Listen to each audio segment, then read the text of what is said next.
wonderful to hear everyone talking excitedly with each other. So I think that is a good sign for a great conference. I wanted to welcome you. It's really hard to believe this is actually our 20th annual NeuroMusic conference. So that's pretty exciting. So this year we're really celebrating that with an extended conference that's sort of 2 full days instead of our usual one. And the other exciting thing for us this year is that the Live Lab, it's the 10th anniversary of the Live Lab. So we have a lot to celebrate here at McMaster, to share with you, and to hear about all the amazing research that's going on. We have people here from, obviously, Canada, across Canada, but also the US, from at least 3 or 4 places in Europe, China, I understand. So it's wonderful to have an international audience to share in our discipline. So I'd just like to start by saying that we recognize that we are located on the traditional territories of the Mississauga and Haudenosaunee nations, and within the dish protected by the Dish with One Spoon Wampum Agreement. So we know that music has been made on these lands for a very long time, and we honor those traditions as we seek to understand the importance of music for human societies. So welcome. Just in case you didn't see, we have whenever there's no talk on, there's a rotating series of slides that has all the information you need. It's also on the website. But just if you have a McMaster Wi-Fi login there, or use EduRoam, and then we have a limited number of Wi-Fi codes available at the desk if you need one. Join the Discord server, so there'll be discussions of all the posters there, the talks, so it's a great place to connect. And also with our online audience, which we welcome as well, you can connect with people through Discord. Obviously, there's many people to thank in putting something like this on. So first of all, our wonderful staff at the Live Lab, Elaine Wiskin, Hani Taflik, Sally Stafford, Susan Marsh-Rollo. And then special thanks also to, Dan Bosniak, who's staff too as well. And then to researchers John Everson, Lauren Fink, and Ian Bruce, who did a lot of work in putting this together. We have amazing organizational volunteers. So these are graduate and undergraduate students here at McMaster. So just a shout out to them: Emily Wood, Shress Saxena, Joshua Schlichting, Sarah Ripley, Cindy He, and Cam Prosick. And many others. I won't read all their names, but you can see them here. So it's a real team effort, of course, to put on something like this. Tonight there is a workshop in the Live Lab. So in a couple of weeks, we're going to have a performance of Synaptic Rodeo by a group called Double Pendulum, which is 4 artistic performers in 4 different domains who come together. They're very techy, so they're going to use a lot of the Live Lab technology creatively in putting on the performance. Tonight is not the performance, that's in 2 weeks, but it's actually kind of special tonight because they kindly agreed to come in and sort of do a workshop type thing where they show a few of the scenes that they're planning, and then you can talk to them about how they're integrating technology into their creative processes. Most of you who, you could buy a ticket when you registered. I believe there are a few tickets left, not very many. So if you didn't and you want to come after the session this morning, go to the registration desk, and they'll tell you how to do that. And then the only other thing I need to say is thank you to our sponsors, so the ones at McMaster, and also Insight Foundation for the Arts that have really supported us at the Live Lab over the years. So with that, welcome, and I'll turn it over to Dan Cameron to introduce our first speaker.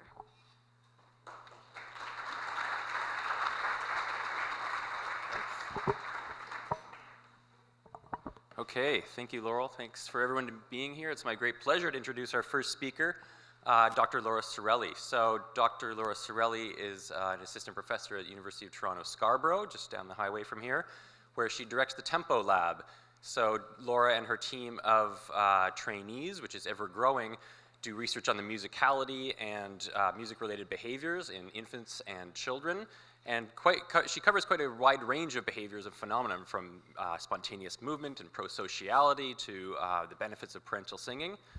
Laura is the author on over 40 published papers, and she's received a number of grants, including from NSERC and SSHRC, which, if you're not familiar, that covers both the social sciences and natural sciences here in Canada.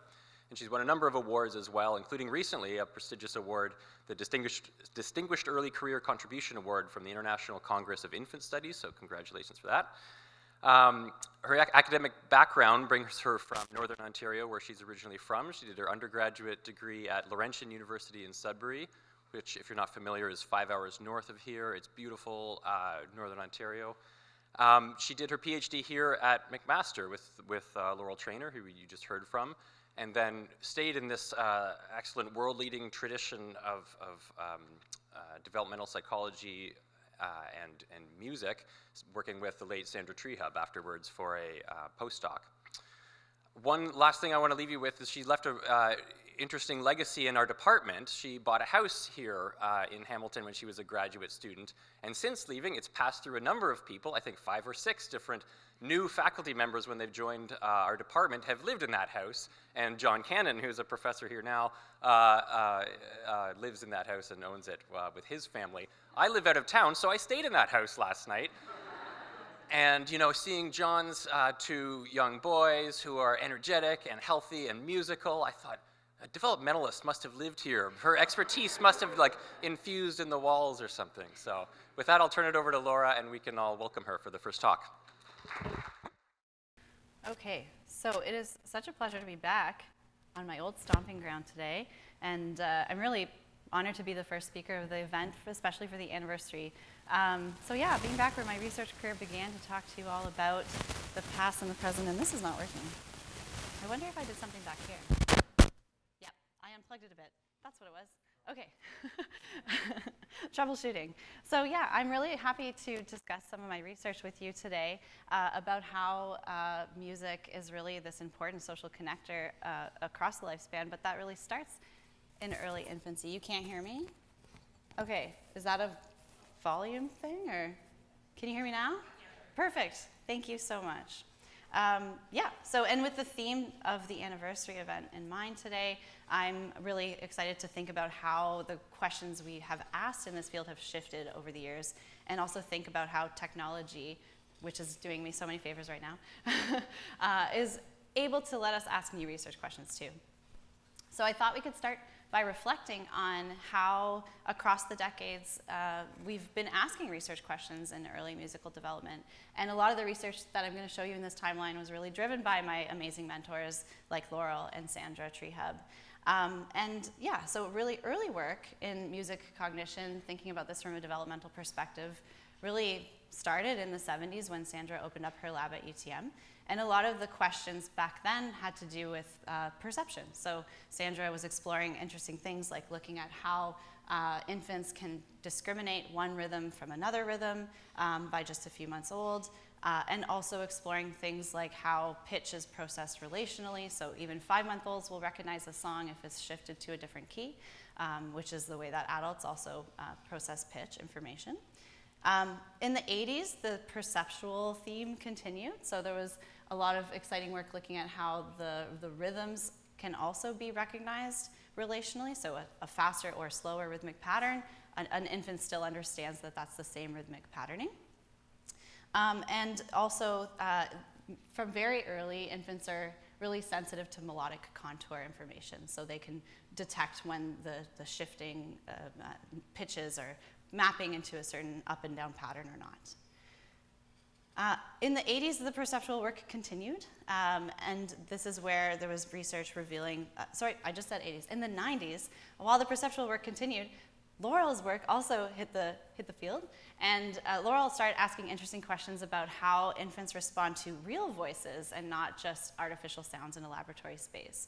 So some of this work explored how infants are really interested in infant-directed singing, for example, more so than adult-directed singing. And infant-directed singing is this highly emotional sounding thing that people really naturally do all around the world. Laurel's work also started asking questions about how infants respond to music with different functional goals. So sometimes music is soothing for babies, sometimes it's playful for babies, and how do the infants actually respond to pieces with different functional goals like that. In the 2000s, we saw some interest in thinking about how the lifespan of music listening in early infancy actually starts to shape the way infants perceive music. So for example, babies that are exposed to a lot of Western rhythmic patterns are getting better and better by their first birthday at specifically tracking Western rhythm patterns, but end up not being so good at tracking other things. So the culture and the music that you're exposed to is really shaping perception. And Laurel's work started exploring how the motor system becomes involved with rhythm perception, which I wanted to mention that one especially because that's like still a trending topic. We're still so excited about how motor and auditory work together for rhythm perception, developmental or otherwise, I should say. Okay, we're at the 2010s. So in the 2010s, I wanted to highlight that there was really a shift to thinking about social emotional questions, like how do people connect through music? How can emotions be regulated through music, especially in a developmental population? But I also wanted to mention that here's a spot where technology became an exciting thing for us. So EEG made it possible for us to revisit some of those old perceptual questions about rhythm processing. So we're starting to see researchers use that technology to ask those questions again and maybe ask some nuances that we couldn't ask before without that technology. But the social emotional thing was really the focus that inspired my PhD work here at McMaster. So I wanted to quickly revisit that before we jump into the present decade.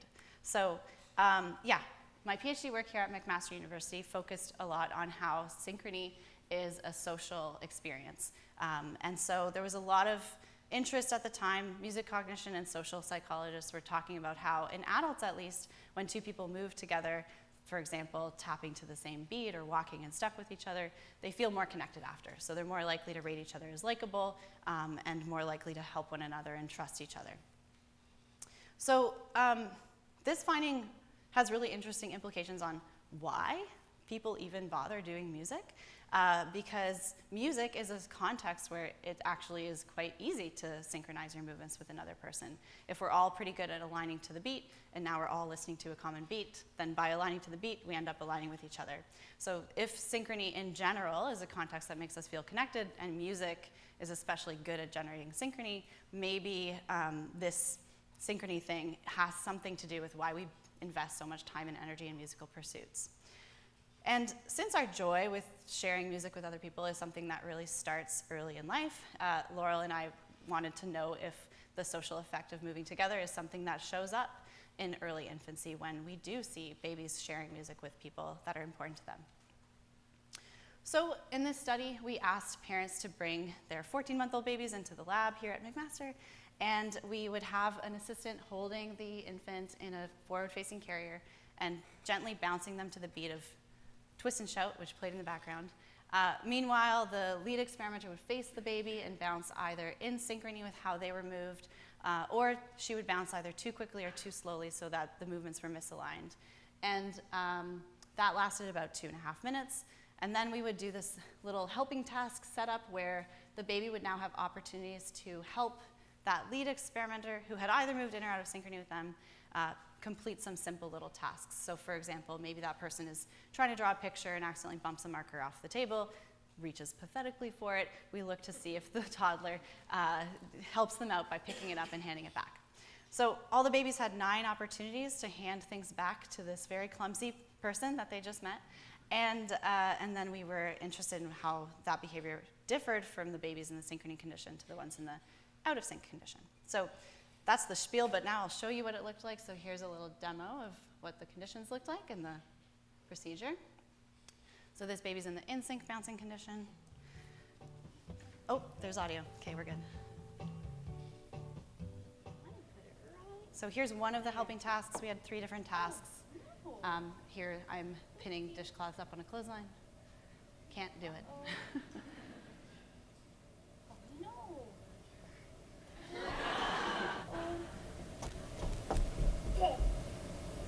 kid's a teenager now, but like this never gets old. There. And this kid is in the out of sync bouncing condition.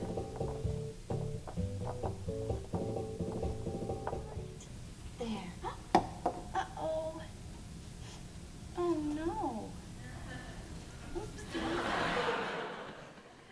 All right, so I obviously selected the videos that lead you to the conclusion that we found. And so yeah, overall, across a series of replications, but this is specifically from the very first paper, we did find that babies do help more and hand back more of these dropped objects if they were in the synchrony condition than if they were in the out of synchrony condition.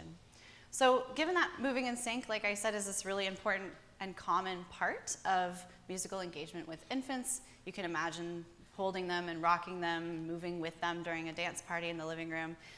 These findings suggest that infants do experience this as a social situation, and maybe they do feel closer to individuals after musical interactions that really encourage high levels of interpersonal synchrony. So, going back to our timeline, the pattern that I am hoping you see emerging is that by really starting with some of these highly controlled perceptual questions, we have a better understanding of how babies can even track musical information over time. Like, of course, across development, there's going to be changes in acuity, and they're going to be able to perceive different things that are common in their listening environment more clearly as they get that exposure. But even from really, really early on, their ability to track pitch and rhythm gives them the foundation to track musical patterns as they unfold. So we know from the perceptual work that they are able to engage with music and hear music, and now we've moved towards thinking about how they're experiencing music as this social, emotional experience. Okay, so where are we now? And what are we thinking about in the 2020s? And to start with that question, I wanted to open with a little anecdote and think a little bit about what musical engagement in early childhood even looks like. So here's an example of two particularly cute brothers having a little dance party, and then we'll talk about what they're doing.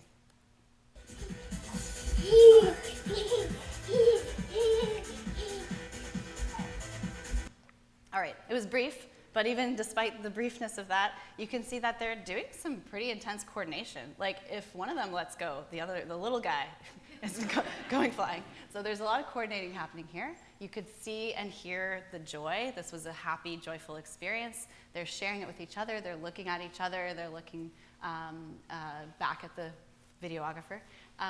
And yeah, they're doing this really social thing. This was also a familiar song that they requested. It's not the first time they've heard it. And so they actually asked for this particular song for their dance party. So they're also showing some agency in that experience. Okay, so that's not, this is like much noisier than us bringing a baby into the lab and playing them a C note on the piano and then playing a D note on the piano. So my tagline at the top is that what music looks like in the home is really noisy and big and fun. But how do we use the tools that we have available to us now, especially as developmental researchers, to pull something interesting out of that we can actually talk about at a research conference? So yeah, I think that question has been directing developmental psychology more generally lately. Like, how can we use this big noisy data and pull something out of it? But I think it's also been influencing my research within the music niche of developmental psychology. So today I want to talk about a few of these themes that kind of fall under that umbrella and have directed some of my research over the past little while. And so the first one that I want to talk about is thinking about shifting back to that naturalistic context. So what are people doing at home? What do children experience? What does it look like? And how can we also leverage the naturalistic context to ask questions that might be hard to ask in the lab? The other thing I wanted to talk about is how we can actually think about the way that the child shapes their own musical environment. Like, probably no parent is like, I want to listen to Baby Shark 30 times in a row, but it's happening. So what role do children play in actually shaping that musical input? I also wanted to talk about how, especially with technology, there's ways that we can ask research questions or revisit old research questions by combining physiological measurements with behavior.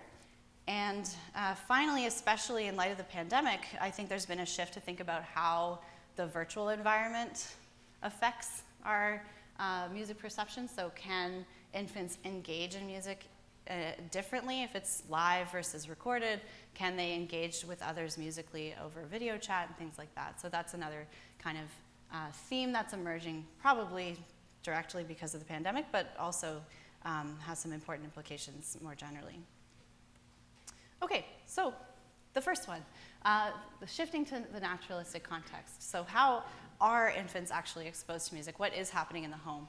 I gave you that little anecdote with the short dance party, but other researchers have been asking this question by using day-long recording technology. So Caitlin Fosse's lab out in Oregon uses, this is kind of dark. There's a tiny little recorder thing at the bottom there called a Lena recorder, and it's a little audio recording device that you can put in this little shirt that a baby wears and just very simply allow the parents to record their entire day of listening experiences. So using this day-long recording technology, Caitlin's research group has collected recordings from like about 30 American families with infants, and they were really interested in how much music are babies hearing and what kinds of music are babies hearing. The graph that I'm showing you here, I don't know if that's very legible for you guys, but this graph is estimating over the course of a baby's first year after birth, how much music would they hear given the sort of minimums and the maximums that they found in their sample of 30 babies. And basically the conclusion was that by the first birthday, a baby would hear anything between 46 hours of music, which isn't very much, but up to 1,584 hours of music. So quite a broad range, lots of individual differences. The other interesting thing I wanted to point out from this day-long recording stuff is that there's actually usually quite a few bouts of music. I think the average number of bouts in a baby's day was like 124 or something like that. But these bouts are incredibly short, so they're usually very tiny bursts. Sometimes just a piece of a song or just like a jingle in the background on the TV or something like that. So lots of little bursts of music, but cumulatively across that first year, especially for the ones at kind of the upper range, quite a bit of musical sounds happening. Caitlin also broke this down to think about whether it was coming from a live source or coming from a recording, which I think is pretty interesting. And what I circled here is that about a third of all of the music that babies heard in their everyday environment involved a live singing voice. So it was either just a person singing at them, or there's music in the background too, but also a real person singing at them. So I think I wanted to highlight that because I think 1/3 at least of these experiences are really social, right? There's a human near them singing at them, and it's probably a very multimodal thing where they're seeing that person's face, maybe they're being held by that person. And then that other 2/3 where babies are just listening to recorded music could also be very social, right? It could be like a dance party in the living room, but we don't know that with just the audio recordings. We don't really have as much information about the context. I also wanted to highlight, Haley Cragness, who's another McMaster alumni, who was also my postdoc and now an assistant professor at Bucknell University, her and I revisited some of Caitlin's data to ask a question that Sandra asked in the lab back in the 90s. So Sandra had this data set where parents would come in and sing a song to their babies, and then a week later they would come back to the lab and sing the same song again. And the really interesting finding was that people were super consistent. They would sing the exact same tempo, the exact same pitch. And that was really interesting in terms of musical memory and consistency. And we wanted to know, is that something that we would find in Caitlin's data set too, right? If there's baby number 2 heard Twinkle Twinkle Little Star 6 times across the day from their mom or something, is that consistency that we see in the lab something that we see in the real world as well? And the answer is no. So when we look at those data from the home, we actually see incredibly large amounts of variability. I mean, it depends on the singer, but each of these dots is a particular song. The black dots are a particular song by a particular singer. And you can see that some people are really shifting the tempo a lot across their renditions. Some people are jumping up an octave across the renditions. So we're seeing quite a lot of variability in the input of the same exact song just within one day.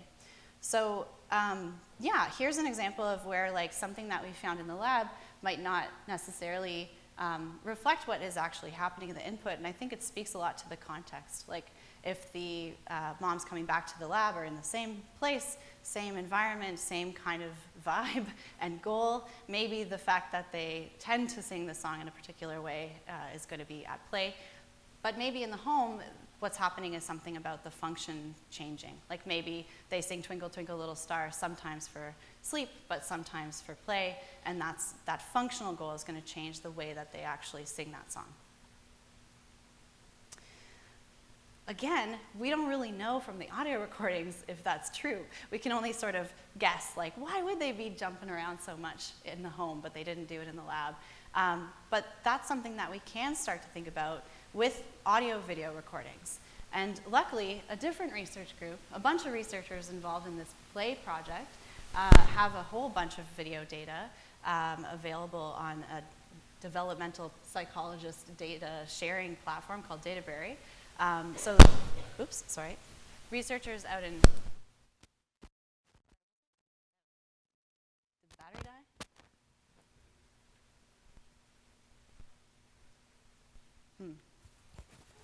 Sorry, everybody. Can you hear me up there? No way? No. Do you want me to switch to the hand mic? Yeah. Yeah.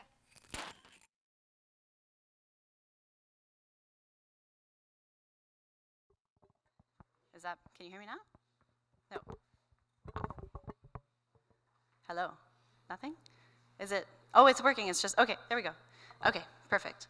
Yeah, so anyway, researchers out at NYU, for example, have this really nice data set with about 50 or 60 families with toddlers of varying ages, and they went into their homes twice and got 2-hour-long recordings.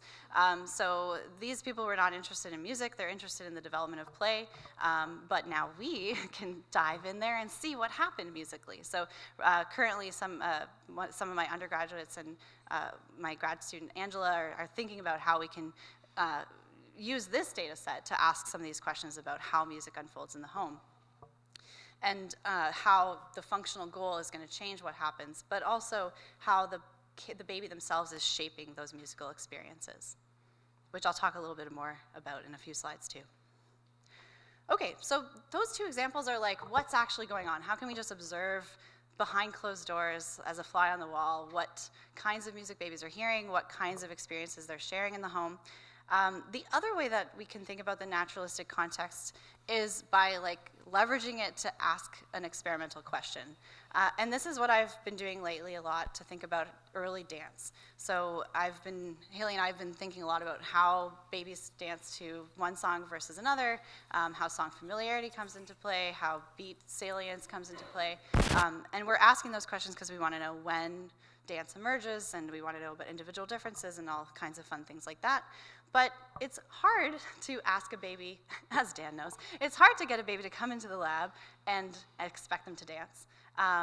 Just imagine yourself. Would you be more comfortable dancing in your living room or in the sound booth over in the psychology building? So sometimes it's a little bit harder to generate these behaviors that we know happen often, but they don't happen all the time, and really there's like an emotional thing at play too about how they unfold.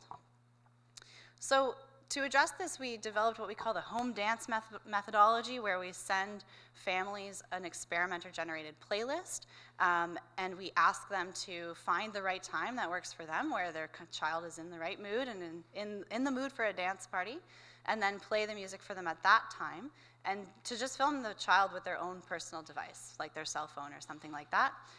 And then they share those videos with us via a secure platform, and then our RAs back at UTSC spend hours and hours coding exactly when the babies or children are dancing, how fast they're dancing, whether they're smiling, how much energy they have in their movements, and so on. So using these methods, my research team and I have shown that infants and toddlers often dance more to familiar over unfamiliar music, which may not be surprising, but they also do this even if we change the tempo of the familiar song. So they really like their jams. And we also have shown that the songs that make adults want to get up and dance seem to encourage children to do the same. So in one study, we played preschoolers high and low groove music, and the high groove music generated more dancing, but more importantly, more precise dancing than the low groove music did. There's some interesting auditory motor integration implications with that one. Oh, there's that point right there. Sorry. Yeah, so using this home dance methodology, we can ask questions that might be possible to ask in the lab, but it's a little bit harder to maybe elicit the particular behavior that we want to elicit. Okay, and I just wanted, sort of as an aside, I wanted to think a little bit about how we can also think about technology shifting and changing the ways that we explore these kinds of data sets. So I mentioned like my poor undergrads have watched hours and hours of video footage and meticulously identified when babies are moving or how they're moving. So we've really relied on a human coder for these research questions.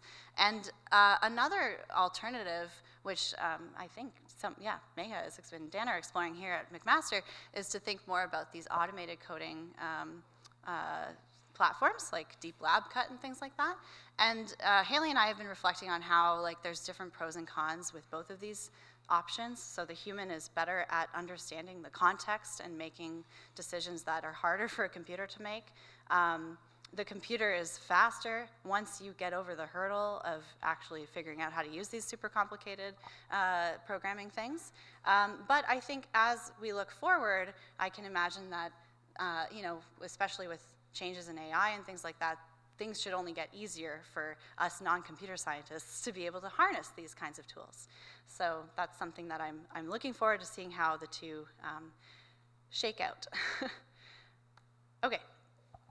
The second point on my slide of trends for the 2020s had to do with thinking about the child's role in their own musical development, which I alluded to a bit already. And this is something that's really been driving my grad student Angela's research interests over the past few years as well.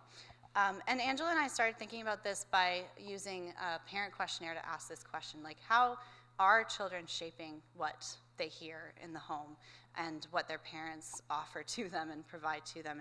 And really, is the child's favorite song just because it was the one given to them, or did they actually have a say in what their favorite song was?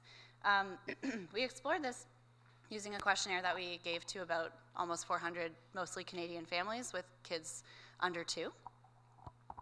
And parents answered a whole bunch of questions about their own musical experiences and about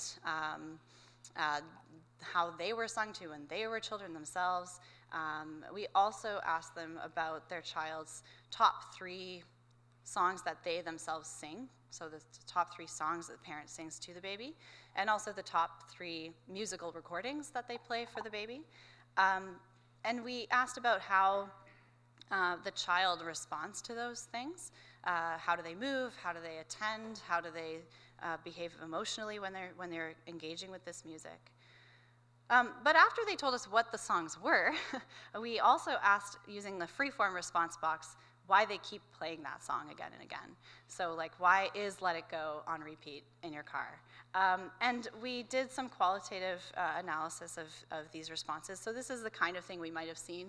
So this is a response from one of the parents. They said, she responds with big smiles to few bars and recognizes the song immediately and waits for me to pick her up. So what we were interested in was how much of these sort of free-form responses cited something about the baby themselves driving the song. So this would be something where the baby's response is cited as the reason the song is in the repertoire still. We had other categories too, if the parent just mentions well, this was my favorite song when I was in my 20s, or oh, I heard it when I was a kid, and I just keep integrating it because it's what my parents sang to me. Those are some other kinds of categories we looked at. But largely, the top couple bars here for both recorded music and song, almost all parents did cite reasons having to do with the baby themselves. The child's response, the child's request for the song, the child's emotional response when they played the song was the reason why that song kept coming back again and again. There's other things in here too, so caregiver motivation did happen. the fact that it was just part of a routine, like, oh, well, it's just the song we use at bath time. Like, those kinds of things are also at play. But yeah, the infant is largely driving this, which was really interesting for us. The other thing we did with this data set is we looked at how, we also gave parents a questionnaire asking about parent-infant affective attachment. And replicating some previous research, Angela found a positive correlation between how connected the parent feels to their baby, this affective attachment thing, and how much the parent introduces music to the child. So we have questions about, like, how often are you singing, and how do you feel about dance parties and things like that. The parents who are doing the most musical things also report having a stronger connection with their child. So that replicates some old stuff, and of course it's very correlational. But the new little piece that we added on is we took the responses of the parents about how much their babies responded to those favorite songs, and we gave the baby like a composite score of like how responsive is the baby to the top 3 songs, to the top 3 recordings. And we looked at whether that measure of infant responsiveness explained some of the variability in caregiver-infant attachment above and beyond what we could see from the caregiver musical bids themselves. And in fact, it did predict more and new variability. So adding the infant's responsiveness to musical bids into the model was a more powerful model than one that only focused on what the parent was providing. But importantly, that infant responsiveness thing only mattered if we looked at infant responsiveness to song, but not to musical recordings. And we think that that might highlight something about how singing is like, if a parent is singing to the child, it has to be social, like that they are the provider of the sound, so it really has to be a social experience. Whereas with musical recordings, you might play them to have a dance party with your child, you might be co-listening, but it might really be something that the child is engaging with more autonomously than when singing by default requires the parent to be involved. So Angela is exploring this in the lab now. It was very exciting. We have some 7-month-old babies coming into the lab, and we're about halfway through data collection. And we want to know if we can try to get at this idea of like babies responding and parents using that responsiveness in the moment to shape how the musical bid unfolds. So for example, Angela is asking parents to sing babies familiar and unfamiliar songs, and we don't really necessarily have a question about that. We just want to create a situation where there's variability in how much the baby responds, and we know they tend to respond more to their favorite songs. And we're going to use video coding to look at how much the baby pays attention, how much they dance, how much they smile, to give them like a score of responsiveness. And our question is really how much, our question is whether or not the way the baby responds shapes how long the parent continues to try, because we try to keep it open. Like, you can sing the song as much as you want or as little as you want, like, you decide. So we want to know if the effort they put into maintaining that musical bit is actually influenced by how the baby responds, especially early on in the trial. So stay tuned. Maybe at the next MIM, we'll have some results to share for that one. Okay, the third point on my trends slide had to do with thinking about how we can combine physiology with behavior to ask old questions and new questions, I think. Yeah, one of the examples of that I wanted to highlight was some work that I did with Sandra in my postdoc, where we were thinking about how parents sing to their babies with either a soothing goal or a playful goal. And that actually revisited what I had mentioned in my timeline of some stuff that Laurel had already been doing in the 90s, looking at how babies respond to lullabies and play songs. So we wanted to think about that again, but think about how we can measure that with behavioral stuff. How does the baby respond? Are they behaving differently if it's in one context or another? But we wanted to combine that with physiology. So here we had 8 to 11-month-old infants come into the lab, and parents sat facing them. And for our physiological measurement, we were looking at skin conductance. So you'll see, oh, it's very dark. I don't know, maybe on the side monitors. But there's little sensors on the mom's fingertips here, and those sensors are attached to a wristband. The baby has little sensors on their feet hiding underneath this science sock, and that's connected to a band on their ankle. But this lets us measure skin conductance in both the mom and the baby simultaneously, and that's really a measure of physiological arousal. So if they are excited or stressed, then their sweat glands will get wider and their skin will get more conductive, so we'll see an increase in skin conductivity. Whereas if both of them are relaxing, we'll see skin conductivity decrease. So here we ask parents to sing Twinkle, Twinkle, Little Star repeatedly, again and again, but to alternate between singing it in a soothing way and singing it in a playful way. And actually, that is the limit of the instruction. We did not encourage them to achieve that goal one way or the other. It was like playful or soothing. You figure out what that means. We had them repeat that up to 10 times. And I'll show a couple videos of what that looked like. So in this example video, you'll see the baby in this camera view. The mom's video camera is overlaid over here. And then here we see the infant skin conductance over time and the mother's skin conductance over time. So here's an example of this parent in the lullaby condition. Twinkle, twinkle, little star, how I wonder what you are. Up above the world so high, like a diamond in the sky. Twinkle, twinkle, little star, how I wonder what you are. Twinkle, twinkle, little star, how I wonder what you are. Up above the world so high, like a diamond in the sky. Twinkle, twinkle, little star, how I wonder what you are. All right, my cute little participants, they're always getting me a laugh out of the audience.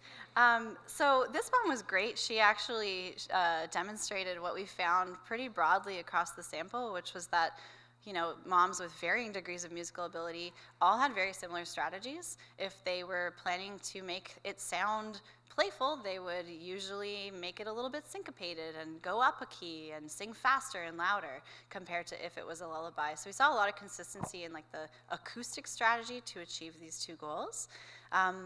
And what did we find for behavior? We found something that was really similar to what Sandra found in the 90s, which was that the play songs really capture attention. So the babies are like that one, really looking at their parent directly a lot more in the play song condition. The lullabies might generate more like an internal kind of attention. But what can we do with physiology to kind of add nuance to that? What we found was that both the mom and the baby experienced decrease in their physiological arousal in the lullaby condition. So the lullaby condition here is shown in blue, the play songs are shown in red, and the parents are the solid lines. So you'll see with both the baby, I think they got a little stressed as they started to sing, the parents, but then we see this decrease in arousal for both the mom and the baby unfolding as the song unfolds. So I think the nice nuance that we were able to add with the physiological measure here is that, the goal is being achieved. The functional goal, even in this really artificial context where we're flipping between lullaby and play song in a lab space, we still see that the lullaby has a soothing effect, but not just for the baby. The parent themselves is also being soothed. And I don't know if that's because you have to kind of get into a lower state to create something that sounds relaxing, or if that's because their baby's looking chill, so now they're chill. But either way, this is like a shared experience between the parent and the baby.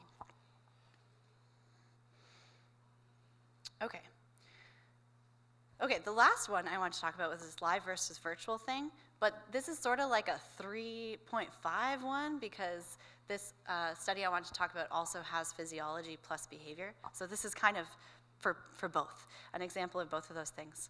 And so, yeah, we're also wanted to, I've been really interested in how babies can get something out of a live musical performance versus virtual musical performance. And I'm really excited to share this one with you today too, because we did it here at the Live Lab at McMaster University. So if you've been to the Live Lab before, you know how awesome it is. If you haven't, I think there's a tour on the schedule at some point. But yeah, Laurel's Live Lab space is this amazing concert hall where you can also ask a bunch of fun science questions with a bunch of fun science tools like heart rate monitors and motion capture and EEG and response tablets and all kinds of fun things. So we use this space to ask about how babies can engage with a musical performance that's live or recorded. This is my biggest crazy scientist experiment. We had a whole bunch of babies come into the live lab and watch a musical performance. We had 2 shows in the summer of 2019 that were live. So our collaborator Brina here is a musician in the GTA, and she was creating this opera for babies. And she approached me and she was like, "I'm making an opera for babies. Would you like to science it?" And I was like, "Yes, I would. I would like to do that." So Brina and her team performed a 12-minute opera for babies, which I'll show you a clip of in a second. And so in the summer, we had 2 live shows, and then because the Live Lab has awesome recording equipment, we were able to get really high fidelity video and audio recordings of that performance and play it from the stage on a giant projector screen that we rented to new sets of babies in the fall of 2019. And I was like, whew, thank God that snowstorm didn't delay us, because I don't think pandemic would have been in our favor if it did. But anyway, we had, as much match as we could in terms of the visual and auditory experience of the babies in the recorded performance condition. But in each performance, we had about 30 babies and their caregivers in the lab space, and we also put heart rate monitors on some of the babies. So there was a lot of frantic running around putting sensors on babies before the show got started. And here's a little bit about what that looked like. So you're like, what is an opera for babies? Here it is.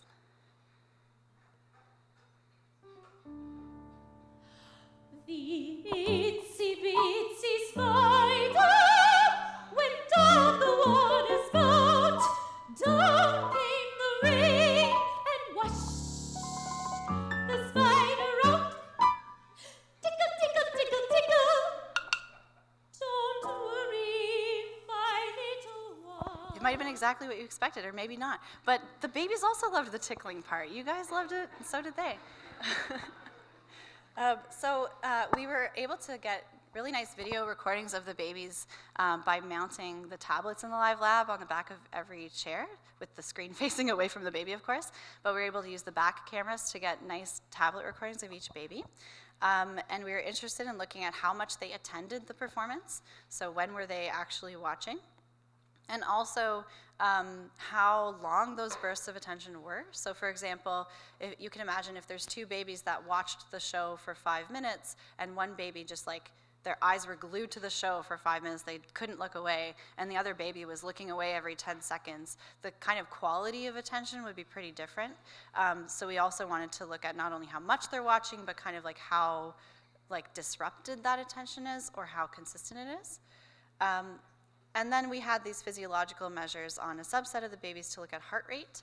And the reason we wanted to look at heart rate is because we were interested in whether or not the heart rate changes or the heart rate similarity within babies attending the same performance was different for the babies in the live condition compared to the babies in the recorded condition. And here's what those tablet recordings looked like. Out came the sun and dried up the rain. All right, probably the cutest audience ever to be in the live lab, I think, right? I think so, but yes. Okay, so what do we find?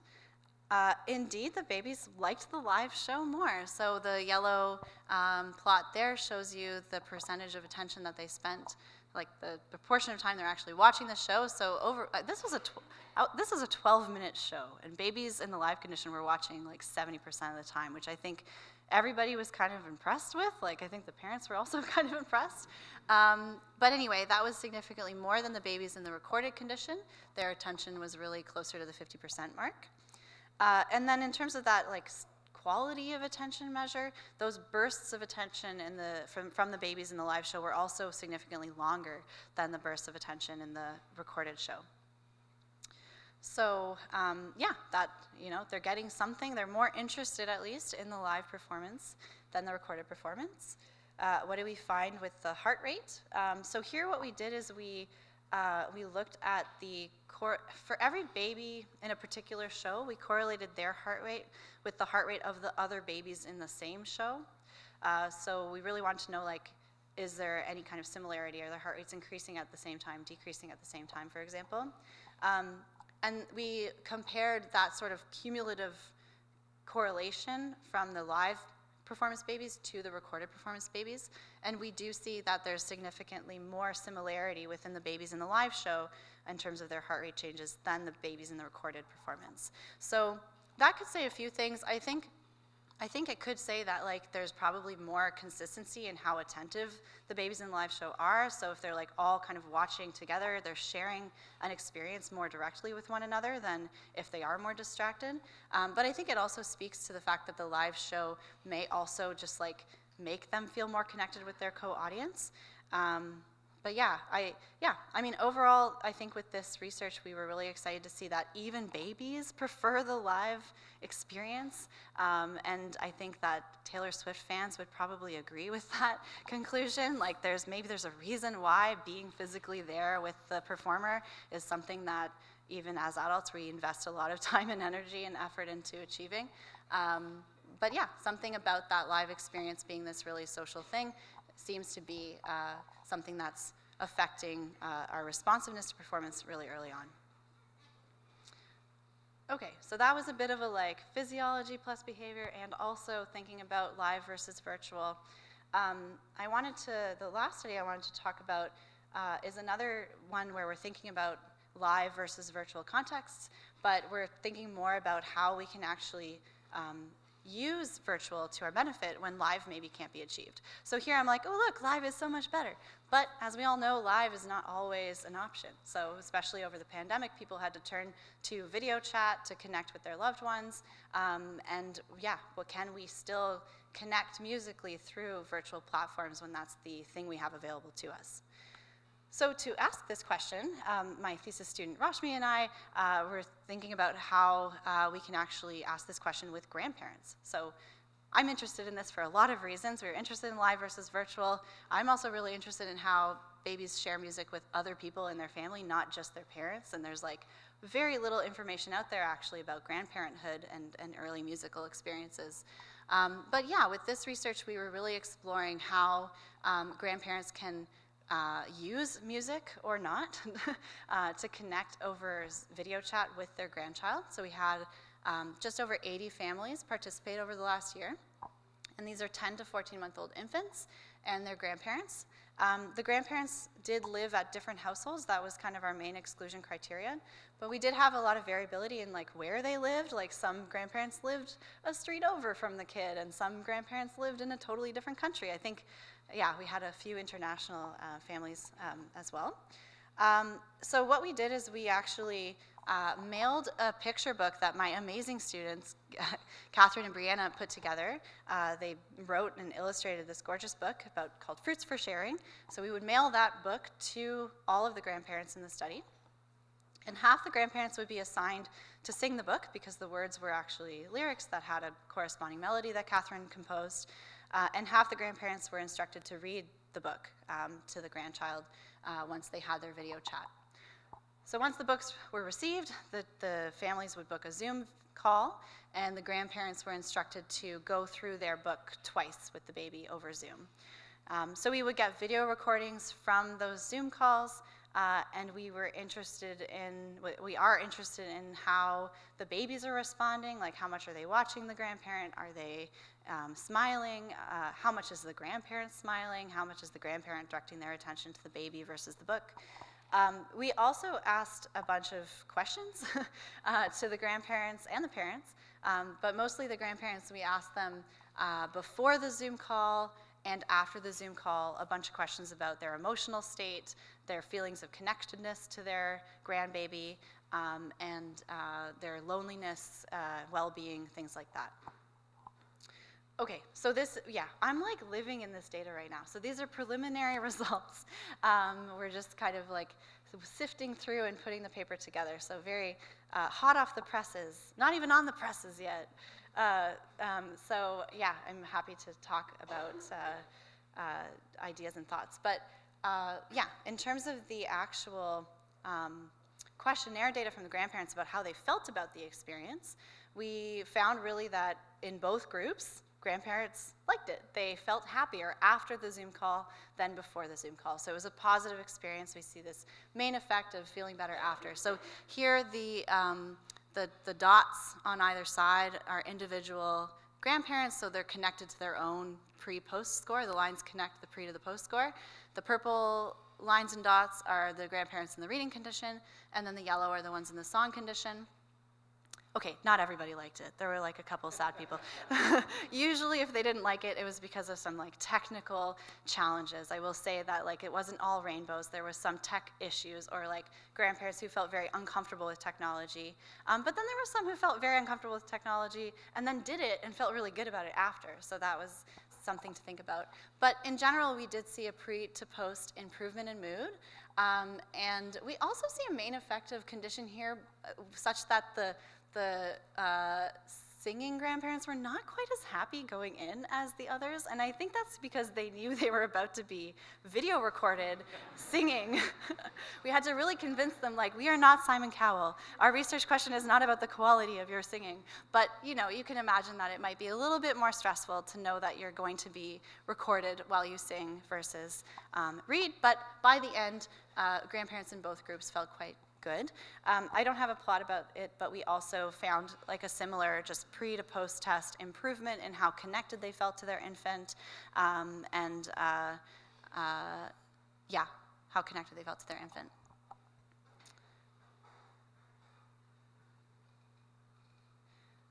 Okay. Oh, here's a quote from one of the grandparents that I really liked. And this grandparent said, when you're a long-distance grandparent, you take every opportunity to be with them, even virtually. So I think something I haven't done yet, which is on the to-do list, is think about how that distance that they live actually factors in here. Like maybe the grandparents who are getting the most out of this experience are the ones who live farther away, for example. Okay, what did the babies do? Honestly, the babies just loved it a lot. Like, the attention was very ceiling. Like, they watched the grandparent like 90% of the time usually. We had the grandparents repeat the book twice through. So in the first repetition of the book, it was like ceiling levels of attention.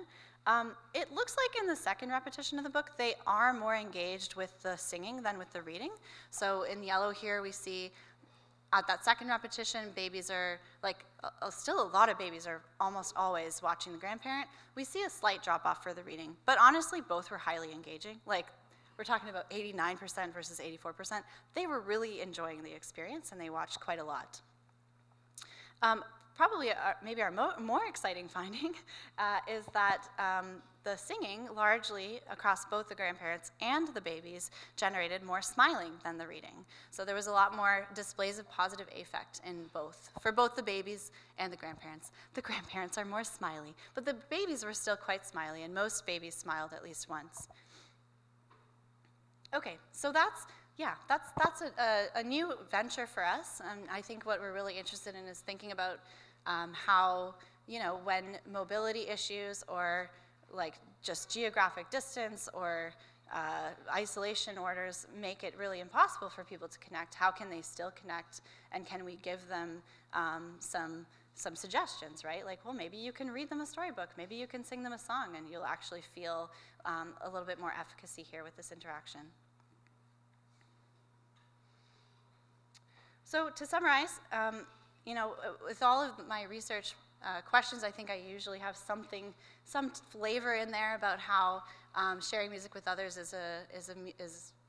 sharing music is really the social experience, and I think that that's something that I expect matters across the lifespan. And with changes in technology and changes in parenting tools and changes in global connectedness, I think that's going to change how we ask these sorts of research questions. So before I wrap it up, we're back to the timeline. Where to next, I think, is the big question. So I was going to just spend a little bit of time reflecting on where I think things might continue to go, and some of the big unanswered questions. So the first thing I wanted to mention is that there's a lot of excitement in the developmental community about thinking about dual EEG. So this is something that like a lot of us are like, ooh, can I have that? Can I do that? So there's some more and more feasibility studies exploring like, yeah, you can actually get some decent data from both a toddler and the parent at the same time using some of these setups. And you know, this is becoming easier as technology for mobile systems is improving, and like application is getting faster for actually putting the thing on the baby's head. So there's improvements there, and that can open up some questions for us. I found this little picture too. There's more tech. I showed you the little audio recorder we can have babies wear for a day. You know, we can do things where we go into the home and actually film the babies for a couple hours like the NYU group did. But some people actually put these cute little video cameras on the babies' heads, and then they get audio and video from the perspective of the child. So kind of like these different ways to tap into what's actually going on. I think with improving technology and like smaller cameras and bigger storage devices and things like that, we can ask different questions. And then, of course, sifting through that information after with improvements in methods for pulling data out of those giant piles of data, we can ask new questions. I think motion capture is also something I did not talk about. That's like a very fun trend, and we're going in an interesting direction with that. So with more and more motion capture technology becoming accessible, we can ask questions about how babies are actually synchronizing, for example, with someone that they're sharing music with.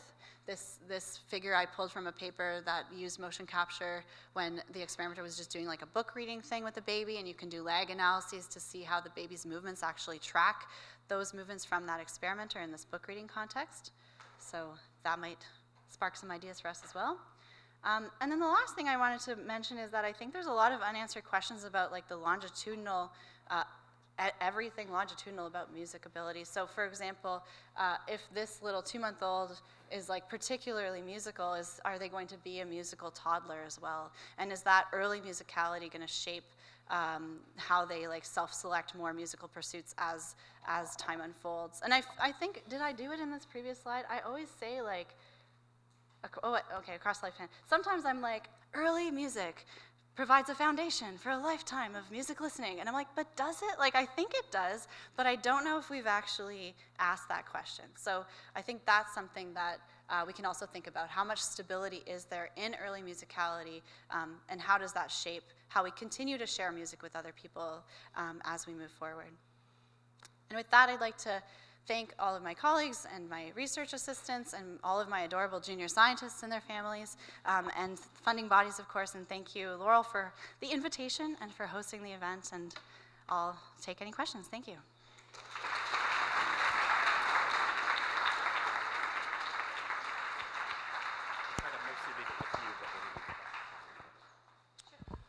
Okay, so while you're thinking about your questions, I just want to remind you that we have a lot of time, and we intentionally do that. We want there to be a lot of discussion, and Laura gave us tons to think about. That was such a great talk. It was so cool to see these really interesting focused experiments, but also to see your high-level overview of where we've come from, where things are going. And I think she's given everyone a lot to think about in terms of if you're a developmentalist. I can speak from my experience. I was like, oh, I should do that in my experiment. I need to go in that direction. But even if you're maybe if you have children at home, you'll have seen things that made you think about your own life and your own children, or just listen to Let It Go. Yeah, if you saw me singing "Let It Go" while playing drums last night, you'll know that I heard it many times. And if you do other work, then I think this high-level view of like where are we going, big data, thinking about context, laboratory versus home, and in the natural world. So there's lots to think about. So with that, I want to open it up for questions. So just put your hand up, and we have runners with microphones who will track you down. Carly, do you want to start? Does someone have a...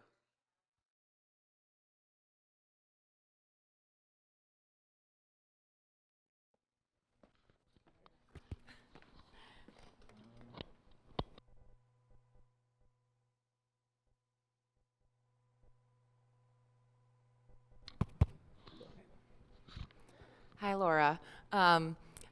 Super interesting talk. I have a question. It's specific to the Opera for Baby study, and I'm curious about the heart rate finding. And specifically, it was like pairwise correlations, and just wondering if there was anything besides the two conditions that explain that. So is it, I don't know, these was there certain babies where that was true, other babies it wasn't true? I don't know if you looked into it more than, just sort of the comparison between live and recorded. But yeah, I'm wondering if there were some babies that wasn't the case for, I guess. Yeah, I mean, there probably was. So actually, every dot on this graph is one of the babies with another baby in the same show. So, it does look.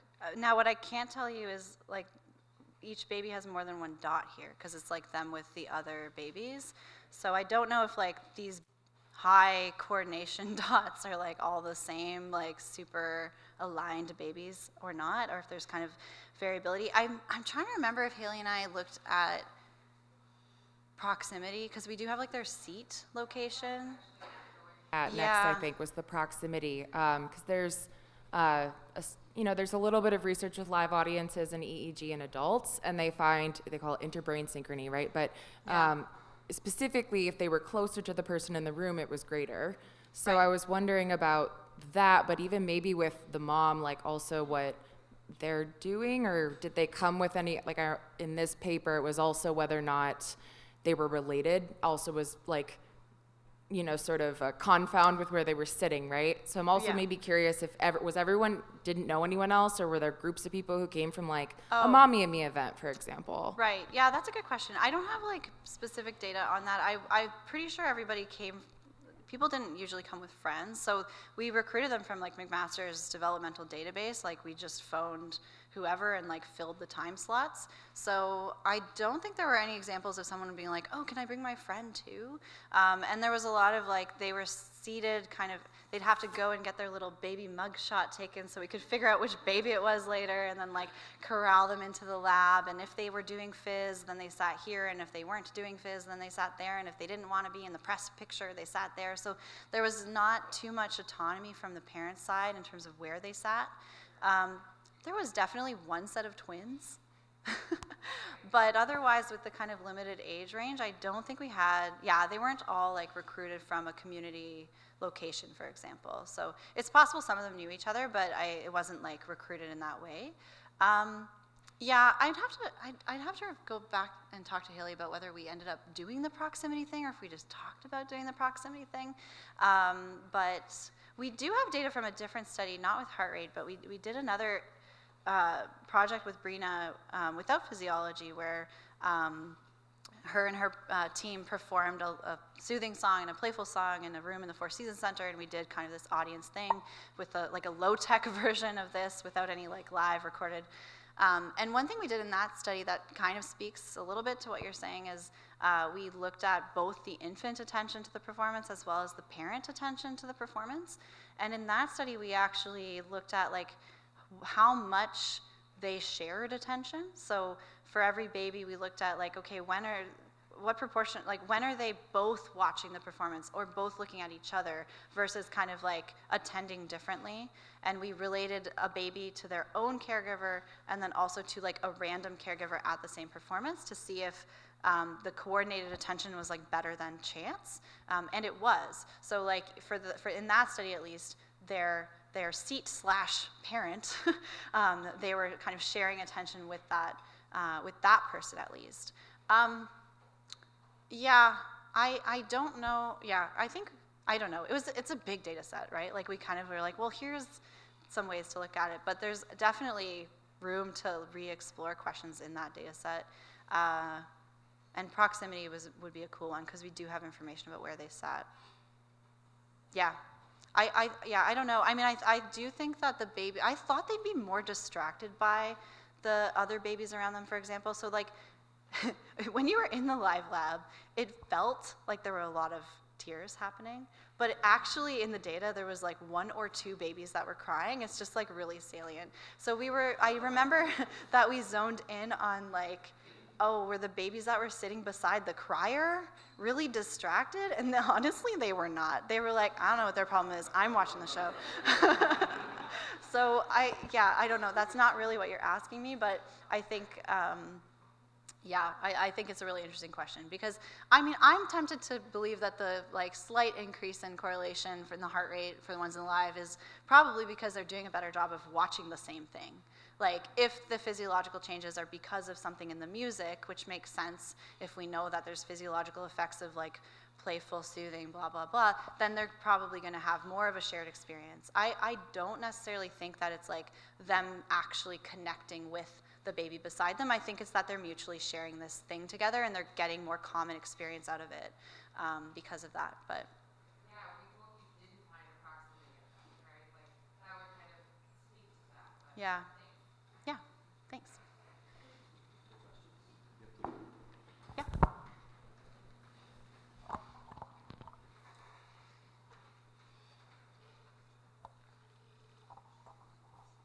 Oh, I'm sorry. I will not do that again. Banged it. Yeah, well, I think so. I think it was me. I'm sorry. Can you hear me?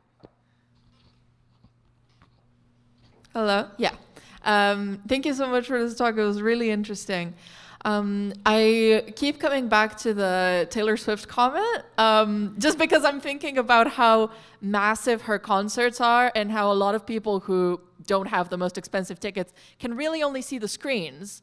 And Taylor Swift is just a tiny little figure on the stage. So I was wondering if you had any thoughts on how that might impact the experience of the audience, of whether they can actually see the person's face and perceive them as a proper person, or if they're just a person on a screen. Yeah, no, that's a great question. So a condition I didn't talk about here is that we actually took the video recordings from this experiment and showed them to a bunch of babies over Zoom later. So that's in the paper, and the idea with that was well, these babies will be watching the recording still, but they don't have this audience with them. They don't have this context, and those babies were more like the recorded babies here. They had kind of the disjointed attention, but their overall attention was somewhere in the middle. So it was probably way less distracting to be sitting at home watching this over a video screen share than it would be in this huge context they've never been to before. But actually something that's maybe a better connection there is we are also interested in looking at how over virtual you can have synchronous or asynchronous, right? And if it's actually happening right now and you're zooming in to watch Taylor Swift perform right now, that's different than watching her special on Disney or whatever. So knowing that it's something that's concurrently happening, I think still makes it a little bit more social feeling than the totally pre-recorded. But yeah, I don't know. I mean, I feel we should ask our hybrid guests how they feel right now. Do you feel connected to us, hybrid guests? Probably more so than if you watched this recording later, right? But yeah, I think that's a really important point. And also speaks of I'm oh, this is why we do these things where we go to concerts. Well, yeah, you need privilege to be able to do that. So yeah, can we make the virtual experience more engaging? I think a lot of people were thinking about ways to do that over the pandemic when that's the only way people could share music. But yeah, it's a great question. Thanks so much.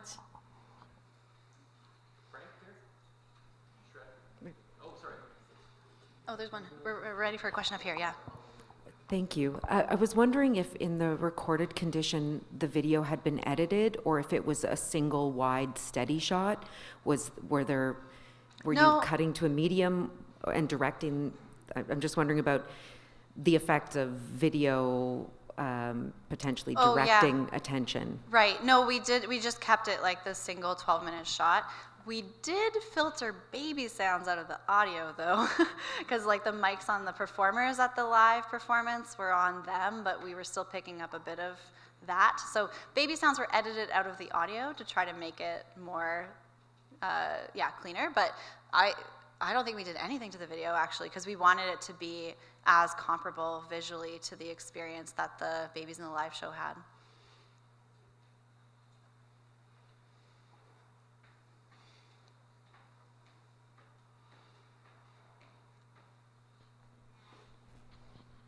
Thanks for a great talk, Laura.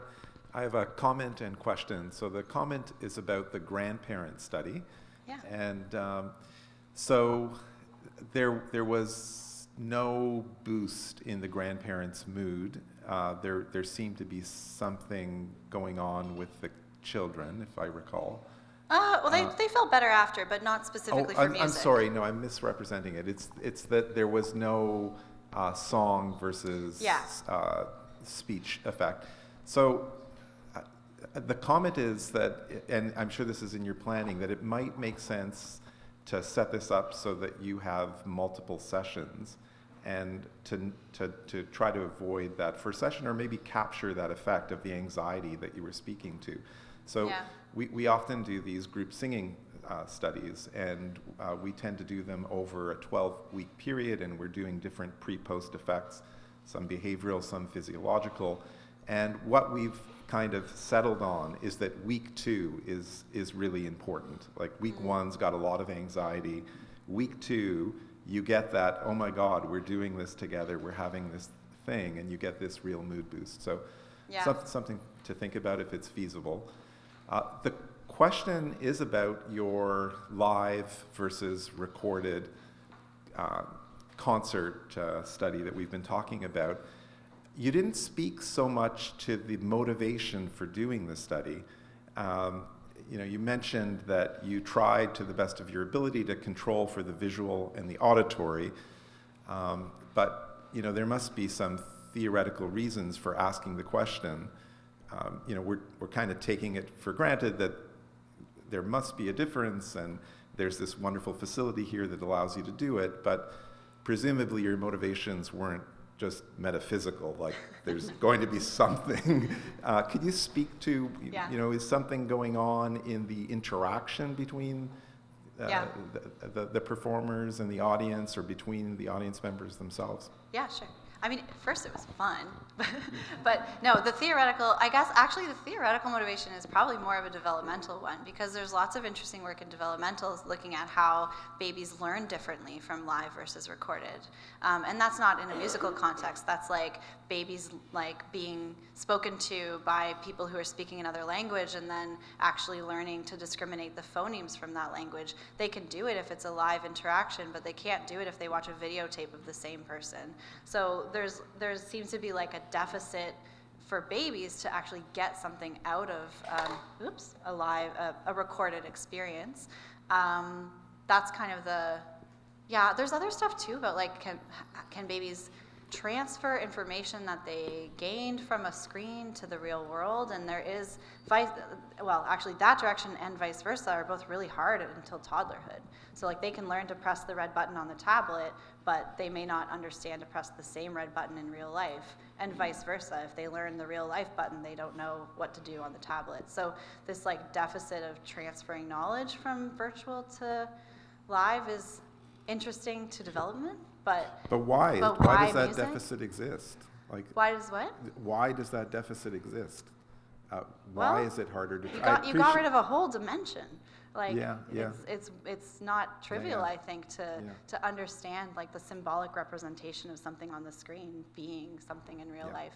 I mean, I think actually the one about the phoneme learning, I feel like it's not just about 2D versus 3D. I think it's like the richness of an exchange with someone who is contingent to you and can respond sensitively to you is really important, right? So I mean, and that speaks to kind of some other work we've been doing where we have a performer playing the ukulele and singing for babies over Zoom in the moment versus showing a recording of that performance to babies. We want to know if, like, even in the virtual environment, by making it like a synchronous contingent thing, can you actually still achieve these like learning and attentional goals?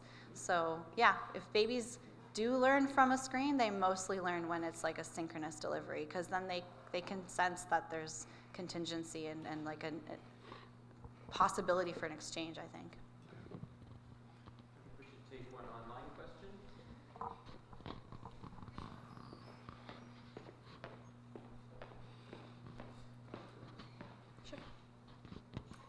Thanks. Well, your online audience certainly seemed to enjoy your talk. There were lots of claps at the end. I have a question here from Kay Kang, and they say, Dr. Cirelli, thank you for your wonderful presentation and insights into the future. I was curious if you also plan to explore pro-social and musical aspects in clinical populations, such as those with neurodevelopmental disorders such as ASD, CP, etc. Yeah, thanks, Kay, for that question. I would love to, but I would need a collaborator because I'm not a clinician. But I think there are some really interesting questions about how, well, Miriam Lentz and I did one questionnaire study together where we asked parents with children with varying developmental needs about how they integrate music in their everyday life, and there were a few sort of diagnosis-specific differences, but broadly, parents cite that music is like an important and functional tool that they use with children of all abilities. So I think that's kind of just that's the only thing that I've done that's related to that. But I think there's a lot of interesting questions there. But yeah, maybe a future collaboration. To wrap it up there for the sake of time, but before we get to our flash poster talks, let's thank Dr. Cirelli once more. It was a great talk.